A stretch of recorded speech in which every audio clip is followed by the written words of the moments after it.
ఏడుదమ్మా చెప్పరా నీకేంటి నేనంటే నువ్వు నన్ను చూడటానికి రావద్దురా చూడలే నేను ఇంతకుముందు నిన్ను ఎలా ఉండేవాడినో నువ్వు నీ గుర్తుల్లో నేను ఎలా ఉండేవాడినో అలాగే ఉండాలి దయచేసి నన్ను చూడొద్దు నా పరిస్థితి బాగోలేదు నేను రోజు రిక్వెస్ట్ చేసేవాడిని మహేంద్రని తీసుకుని వస్తాను మహేంద్ర అడుగుతుండేవాడు వాడు నా సొంత తమ్ముడు కాకపోయినా అన్నయ్య కాకపోయినా తోడబుట్టినోడు కాకపోయినా నేను వాడిని చూడలేను వాడు నన్ను చూడకూడదు అని ప్రతిలాంటి చెప్తే ఒకసారి కాదు నేను డెఫినెట్గా వస్తానంటే డిసెంబర్ నెంబర్లో వద్దుగంటరా అప్పటికి బాగుంటాను నేను చాలా నువ్వు ఎంతమంది ఉన్నావో అలాగే యాక్టివ్గా ఉంటానని బ్రహ్మనావప్ప ఎప్పుడైనా ఉంటే పద్యాలు అవి పాడుతుండేవాడు నీకోసం బ్రహ్మనావ పద్యం పాడుతాను విన్నాను ఈ చలనచిత్ర పరిశ్రమ మీద విధిలా అప్పగబెట్టిందో తెలియదు కానీ జాతస్య మరణంతో సుబ్రహ్మణ్యం ఇలా కుటుంబానికి భగవంతుడు మానసిక స్థైర్యాన్ని ఇచ్చి ఎక్కడున్నా ధర్మవర సుబ్రహ్మణ్యం గారి ఆత్మశాంతి కలగాలని వాడి కుటుంబానికి ప్రగాఢమైనటువంటి సానుభూతి చెప్తూ సెలవు తీసుకున్నాను. Thank you. దేశంలో ముఖ్యంగా ఆంధ్రప్రదేశ్లో నవ్వించే వాళ్ళు ఎక్కువ అవసరం ఉన్న టైం ఇది,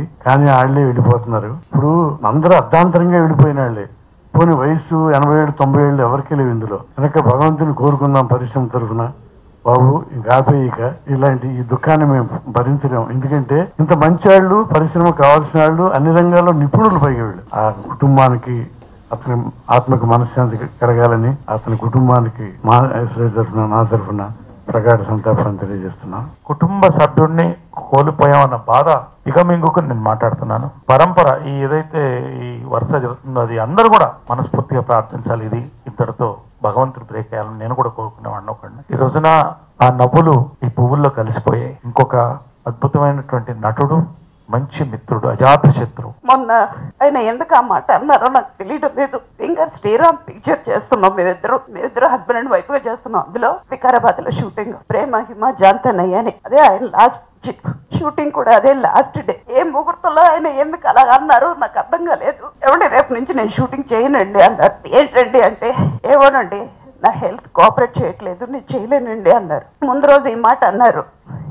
డైరెక్టర్ గారితో మాట్లాడేటప్పుడు మీరు 9:30కి రండి సార్ అంటే ఆయన 9 o'clock అక్కడ వికారాబాద్కి వచ్చారు. నేను మిమ్మల్ని 9:30కి కదండి రమ్మన్నారు, మీరు ఎందుకండి 9కే వచ్చారంటే, కదమ్మా ఇంట్లో కూర్చొని నేను ఏం చేస్తాను, నలుగురితో ఉంటే నాకు కొంచెం మనశాంతిగా ఉంటుంది కదా, మీరు అందరిని చూస్తే బాగుంటుంది కదా, అందుకే నేను తొందరగా వచ్చానని వెళ్ళిపోయి క్యారవన్లో కూర్చుని ఉంటే ఇద్దరు చాలాసేపు మాట్లాడుకున్నాం. ఆయన ఆత్మకు శాంతి కలగాలని వాళ్ళ కుటుంబ సభ్యులకి ఆ భగవంతుడు మనోధైర్యాన్ని ఇవ్వాలని కోరుకుంటున్నాను. అతనితో టైం పాస్ ఏ ఆర్టిస్ట్ నన్ను తెలవదు, పాత పాటలు పాడుతూనే ఉంటాడు. ఏ మచ్చాలని చాలా మంచి ఆర్టిస్ట్. ఎవరి ఇమిటేషన్ కనిపించింది అతను. ఇంకా చెప్పాలంటే అసలు అతను మృత్యుంజయుడు. క్యాన్సర్ కి తలగవలసి వచ్చింది.